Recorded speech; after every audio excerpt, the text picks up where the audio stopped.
Summer 1858. Chicago is cooking alive.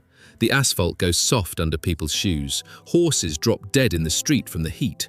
And on every corner there's a line for something cold, something sweet, something that costs almost nothing. Ice cream. Kids eat it standing on the sidewalk. Parents carry it home in tin pails, one spoonful at a time, because it's the only relief the city has to offer. And then, without warning, people start dying. First a handful, then dozens, then hundreds. Fever, delirium, internal bleeding. Doctors call it typhoid, and by the time the heat finally breaks, it has killed more than 1,500 people. When investigators finally trace the outbreak back to its source, they don't find a bad batch of milk or a dirty kitchen.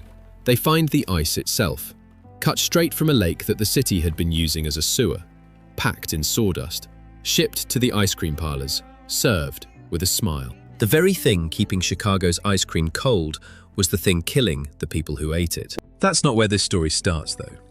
By 1858, ice cream is already thousands of years old. It has passed through the hands of emperors, merchants, chemists, and conmen, and it's about to become one of the most quietly explosive stories in the history of food. Ask most people who invented ice cream, and they'll say the French, maybe the Italians.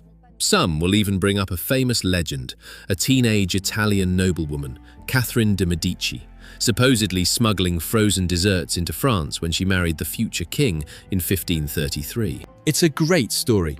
It's also almost certainly fiction. No document from the 1500s mentions it. The tale doesn't even appear in print until the 20th century, 400 years after it supposedly happened.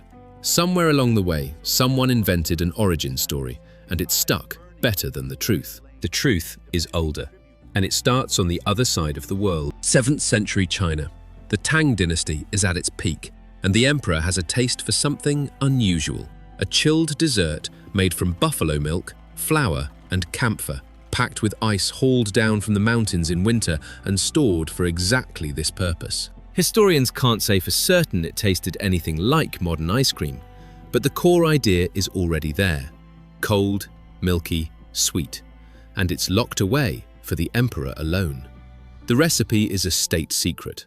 Leak it, and you answer for it. From the very beginning, frozen dessert isn't just food. It's power. It's proof that you control something nature doesn't want to give you. Cold in the middle of summer. That idea travels. By the 9th and 10th centuries, it resurfaces along the trade routes of the Arab world, where vendors are selling sherbet, snow, fruit juice, and sugar right out in the open market. Snow gets hauled down from the mountains in insulated containers, and sherbet sellers become a fixture of city life. The word itself will eventually work its way into half the languages of Europe. From there, it crosses into Sicily, where centuries of Arab influence reshape it into granita, crushed ice and fruit, still served today almost exactly as it was 1,000 years ago. Sicily isn't the final stop, it's a launch pad. By the 1600s, frozen dessert is spreading through France and Italy at roughly the same time, riding the same Mediterranean trade networks. There's no single birthplace, no lone inventor, but there is one man who turns it into a cultural phenomenon. Francesco Procopio dei Coltelli, a Sicilian, opens a cafe in Paris in 1686. Café Procop is still open today, the oldest continuously running cafe in the city, and it becomes one of the first places in Europe where frozen dessert isn't a secret at all. It's on the menu.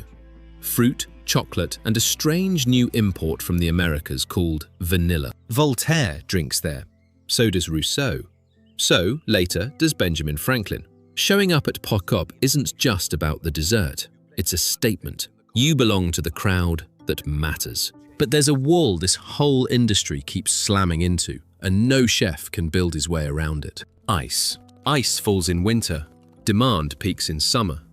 For over a century, that mismatch keeps frozen dessert locked behind the walls of anyone wealthy enough to build and stock an ice house. Then, in the early 1800s, a 22-year-old from Boston named Frederick Tudor decides he's going to sell ice. Not locally, internationally. Cut from frozen New England lakes, packed in sawdust and shipped to the Caribbean. Everyone thinks he's lost his mind. Newspapers mock him. His own family won't fund it. One magazine jokes that his next venture will be bottled air. His first shipment, sent to Martinique in 1806, arrives half melted. Nobody there has the faintest idea what to do with a boatload of ice, so nobody buys it. Tudor loses almost everything and ends up in debtor's prison. He doesn't quit. He comes back, redesigns his insulation, rebuilds his storage houses, and starts teaching merchants how to actually use what he's selling, even giving away free ice cream to prove the point. By the 1830s, his ice is reaching India, Australia, and China. He becomes one of the richest men in Boston. They start calling him the Ice King. Tudor doesn't just build a business, he builds an industry. And that industry is what eventually puts cheap ice and cheap ice cream on every street corner in a city like Chicago. Which is exactly how, 30 years later, contaminated lake ice ends up killing 1,500 people in a single summer. Tudor made ice a commodity. Some of the companies that followed him cut corners on where that ice came from, and the Chicago epidemic was the price of that shortcut. The industry needed a fix that didn't depend on frozen lakes at all, and, strangely, the breakthrough came from a kitchen table. In 1843, an American woman named Nancy Johnson patents a hand-cranked ice cream maker. A metal canister packed in ice and salt with a paddle inside that churns the mixture as it freezes. The salt drops the freezing point, the churning stops ice crystals from forming, and what used to take hours now takes about 20 minutes. For the first time, any family with access to ice can make smooth, real ice cream at home. Johnson sells the rights to her invention for $200. A man named William Young buys the patent, mass-produces the machine, and builds a fortune on it. Johnson never sees another cent. It's one of the 19th century's most familiar stories. A woman invents the breakthrough, a man profits from it.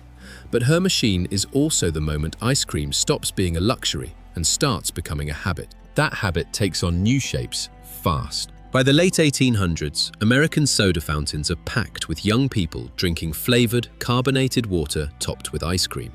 But in many towns, sundae laws ban selling anything carbonated on the Sabbath.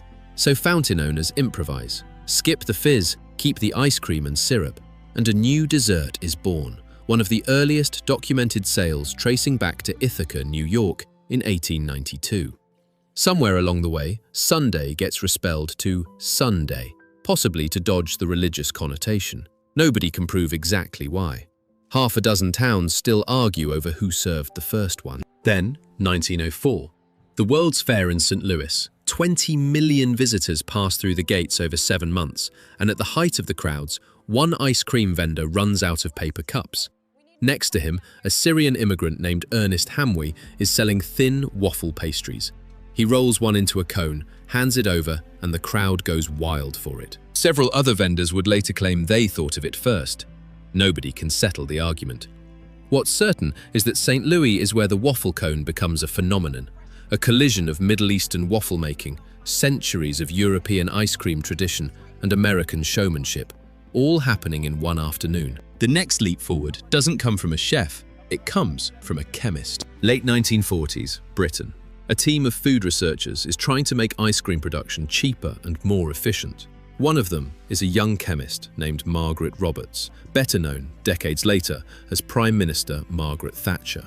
Their fix is deceptively simple. Pump more air into the mixture while it churns.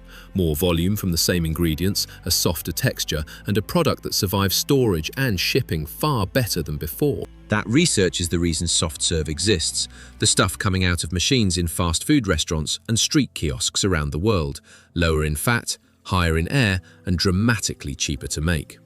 It's the moment ice cream fully completes its journey from rare luxury to global mass-market food. Meanwhile, on the other side of the Iron Curtain, ice cream is taking on a completely different meaning. In the 1930s, Soviet official Anastas Mikoyan travels to the United States to study American food manufacturing, including ice cream. He brings the knowledge home, and the USSR builds an entire state-run ice cream industry around it. Strict national standards, real dairy fat, not vegetable substitutes. The same recipe, the same taste, whether you're in Moscow or Vladivostok. People eat it year-round, including in the dead of winter. and Western visitors during the Cold War repeatedly single it out as one of the strangest, most consistent pleasures of everyday Soviet life. After the USSR collapses, cheaper recipes flood the market, and that old plombier flavor becomes something else entirely.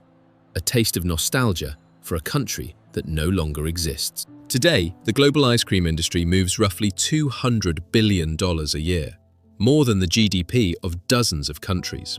China, a minor player in industrial ice cream just a few decades ago, now consumes more of it than anywhere else on Earth. Japanese mochi ice cream has gone from a regional curiosity to an international staple. Italian gelato, so often sold as an ancient tradition, actually took its modern form only in the last 100 years.